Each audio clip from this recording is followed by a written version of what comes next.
ದೊಡ್ಡ ಅದ್ಭುತ ಒಂದು ಹೇಳ್ತೇನೆ. ಜಗತ್ತಿನ ಯಾವುದೇ ಭಾಷೆಯಲ್ಲಿ ಇಲ್ಲದೆ ಇರತಕ್ಕಂಥ ಒಂದು ಅದ್ಭುತ ಕನ್ನಡದಲ್ಲಿದೆ.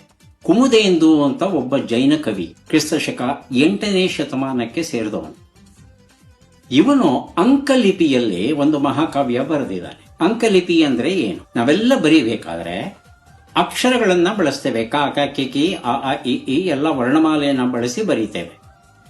ಆದರೆ ಕುಮುದೆಂದು ಅಂಕೆಗಳನ್ನ ಬರೀತಾನೆ. 2, 3, 5, 6, 7, 8, 10, 12 ಹೀಗೆ.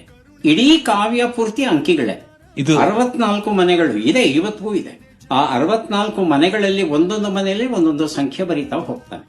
ನೀವು ಈ ಕಾವ್ಯವನ್ನ ಓದಬೇಕು ಅಂದ್ರೆ ಒಂದೊಂದು ಅಂಕೆ ಇರುವ ಕಡೆ ಒಂದೊಂದು ಅಕ್ಷರವನ್ನ ಹಾಕ್ಬೇಕು. ಆ ಅಕ್ಷರವನ್ನ ಹಾಕಿದ್ರೆ ಮೂಲ ಕಾವ್ಯವನ್ನ ಓದಬಹುದು.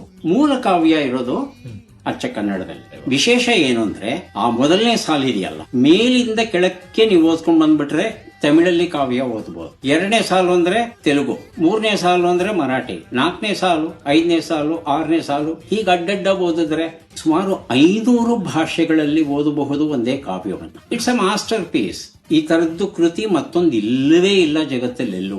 ಅದು ಕನ್ನಡದಲ್ಲಿ.